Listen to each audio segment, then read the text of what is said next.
More than 2,000 years ago, in a Rome that was just beginning to rise, the fate of an entire empire was defined on the battlefield. But did you know that the first Roman armies were not permanent? Even the largest empire humanity has ever known didn't start out as it ended up being. In the beginning, the Roman army was nothing more than an occasional military force, only mobilized in times of war.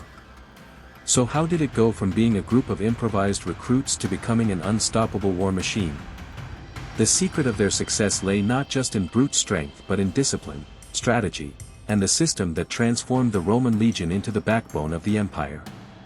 But to get there, Rome had to face internal problems, power struggles, and moments of chaos that almost destroyed its army from within. Today, we will travel to the heart of Roman military history.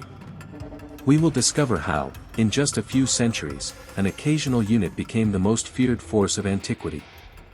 And we won't just tell you how this happened, but also how internal challenges almost led it to collapse.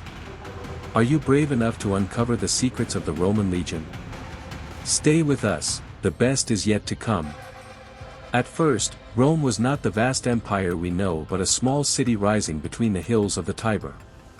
During the first centuries, Rome's military power was under the authority of an elective monarchy, where the king was chosen by the citizens, and his main role was to lead in times of war.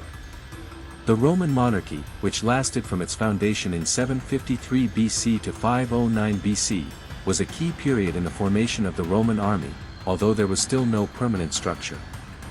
The army at this time was an occasional army, formed only when necessary, especially in times of invasion or expansion.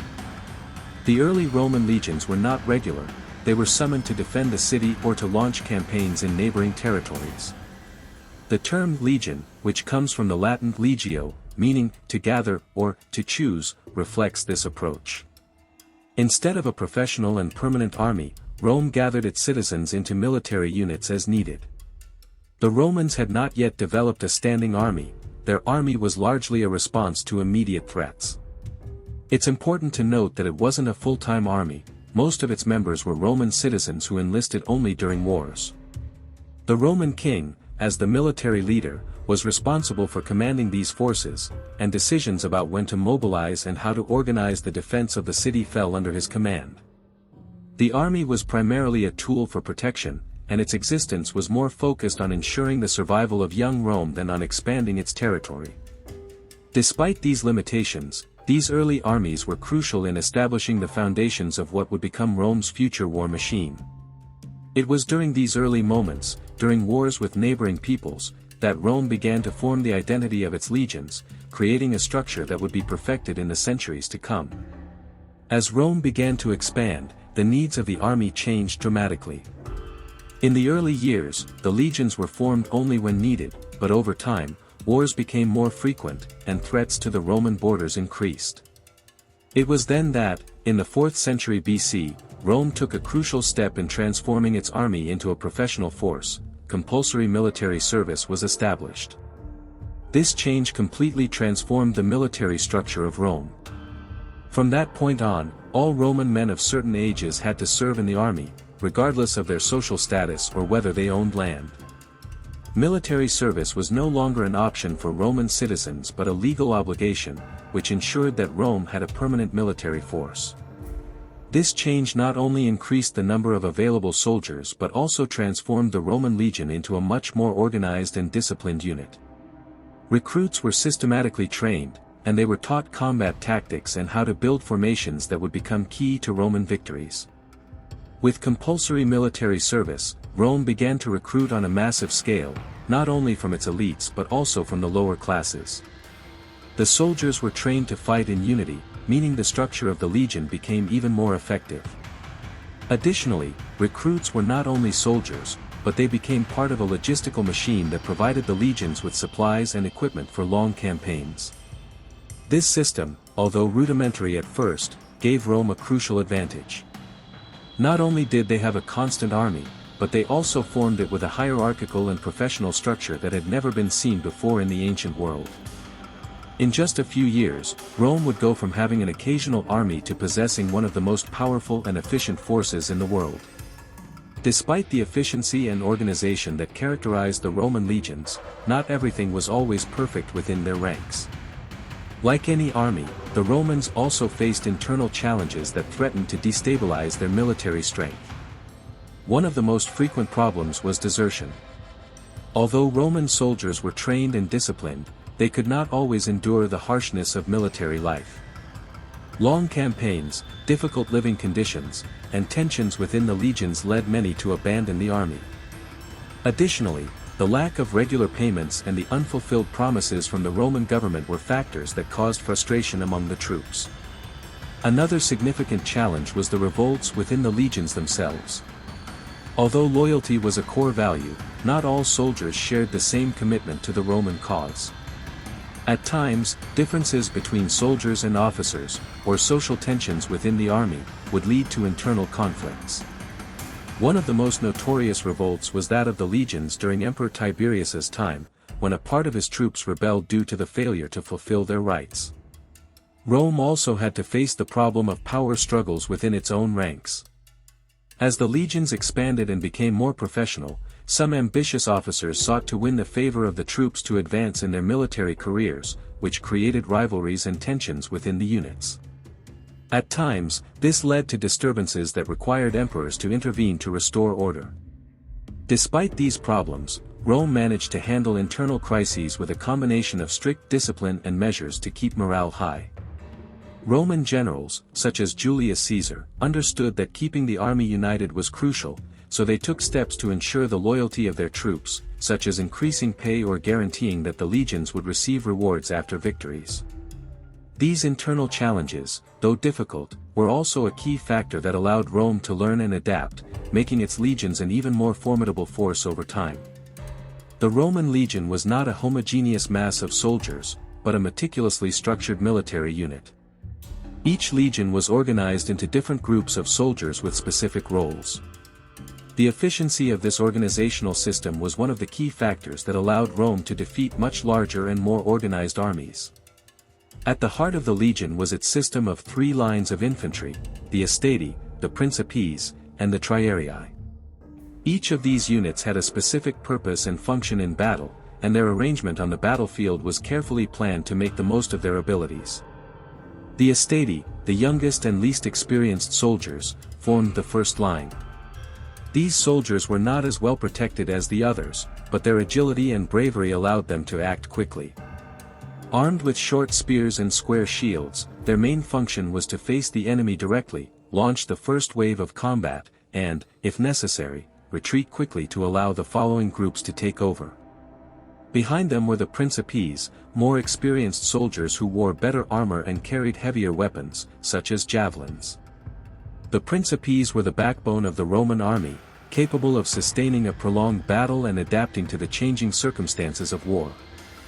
If the Estati retreated, the Principes took control of the battle, facing the enemy's forces with greater strength and endurance.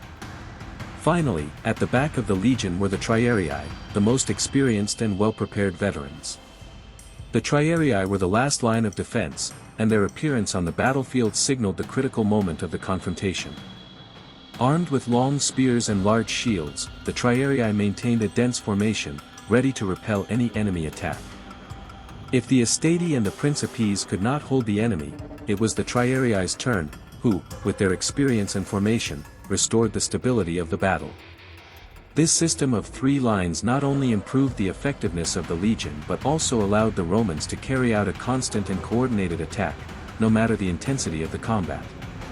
The flexibility and organization of the Roman legion were unique in its time, and this structure was key to Rome's military success. As the Roman legion expanded and became more complex, so did the hierarchy within the army. Officers played a crucial role in the organization and success of the legions, and their structure was one of the keys to Roman military effectiveness. In the Roman army, it was not only the rank-and-file soldiers who were important, but also the officers who led the troops. At the lower end of the hierarchy were the centurions, the most important field officers in the Roman army. Each centurion was responsible for a century, a unit that consisted of between 60 and 100 soldiers. The centurions were known for their combat experience and their ability to maintain discipline within the ranks. Unlike officers in other armies, the centurions were men of action, with years of experience on the battlefield. Many of them rose to their position after a long career as soldiers, which gave them deep knowledge of the terrain and the morale of their troops. Despite their relatively low rank in the hierarchy, the centurions were crucial to the success of the legions.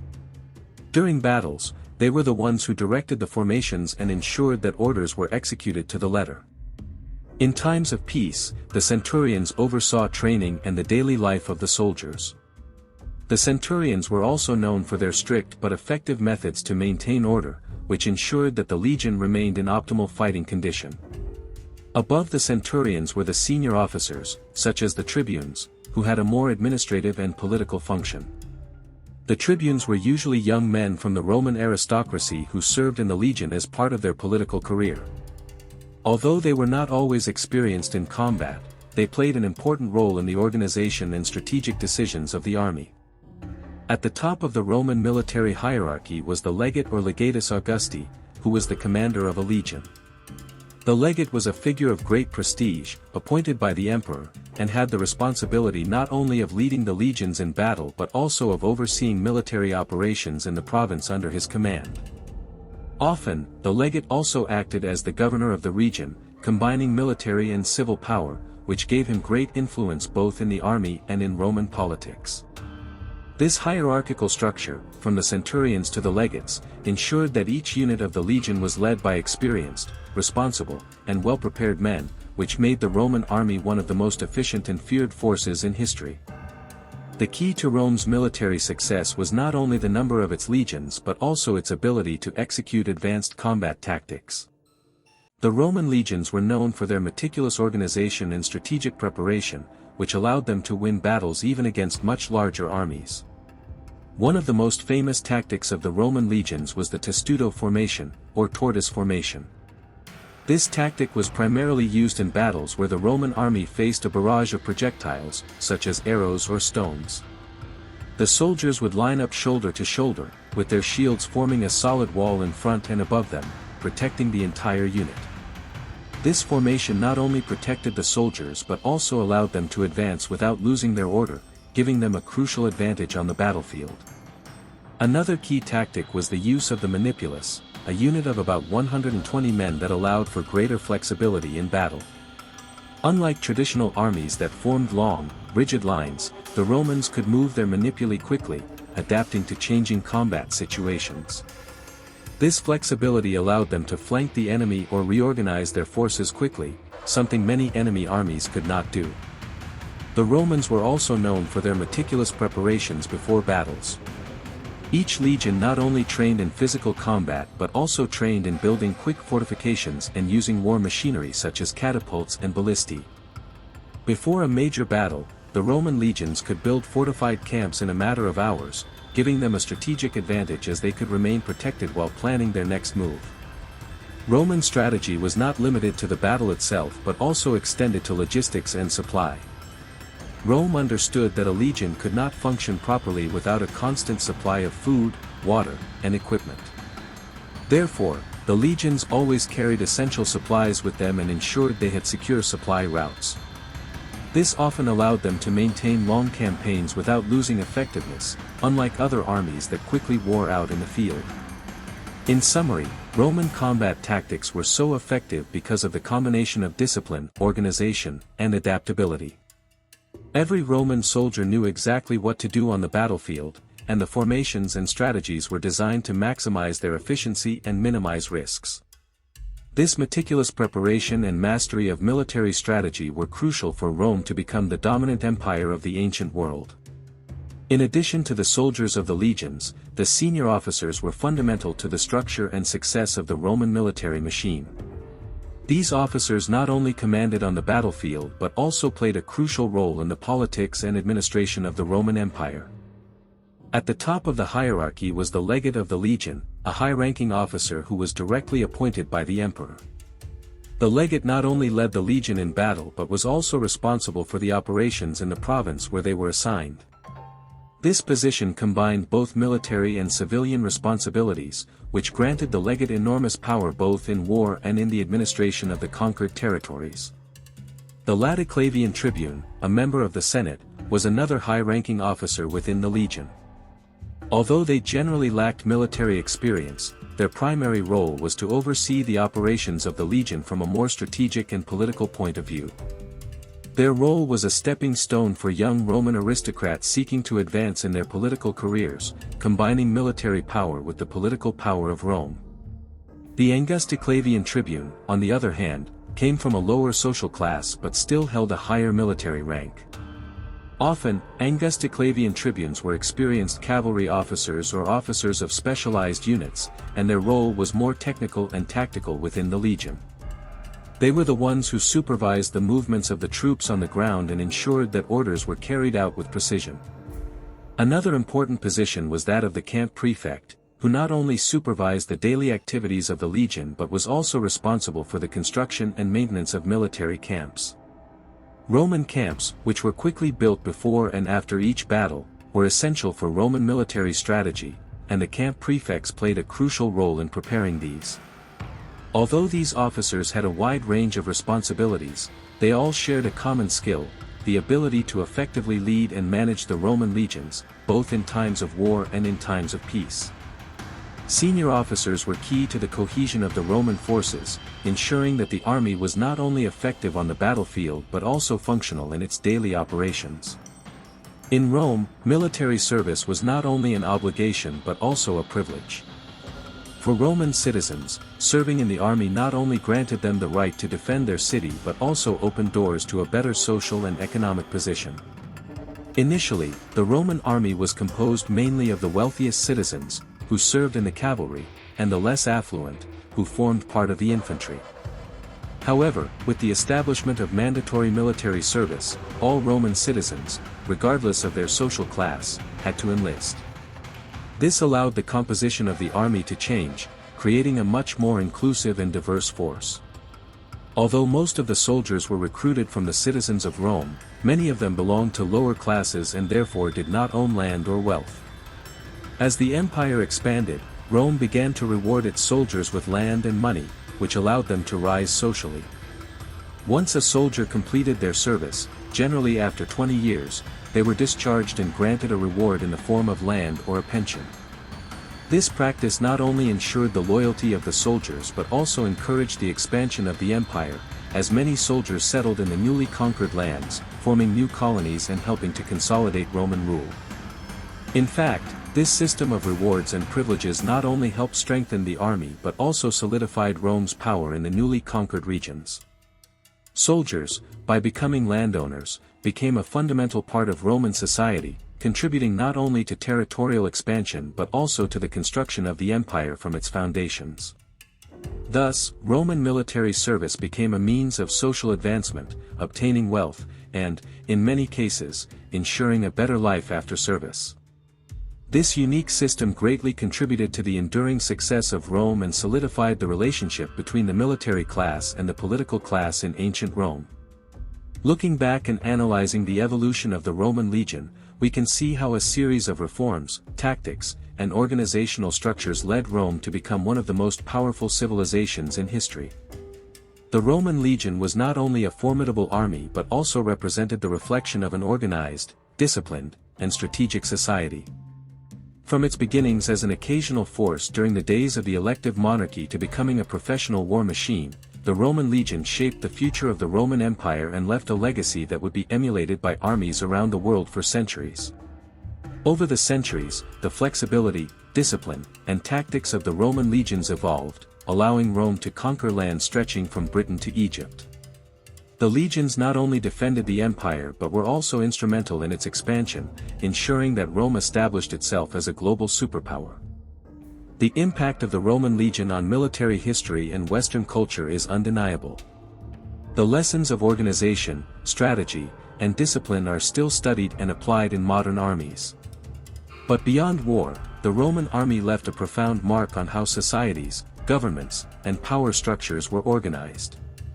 Today, when we think of the Roman legion, we don't just see an army, but the beating heart of an empire that, at its peak, dominated the known world. How would the world be today if Rome had never existed? What more will we discover about its legacy in the coming videos? Leave us your opinion in the comments and share this video so that more people can discover the fascinating history of the Roman legion. Don't forget to subscribe for more content about the history of Rome and its impact on the world.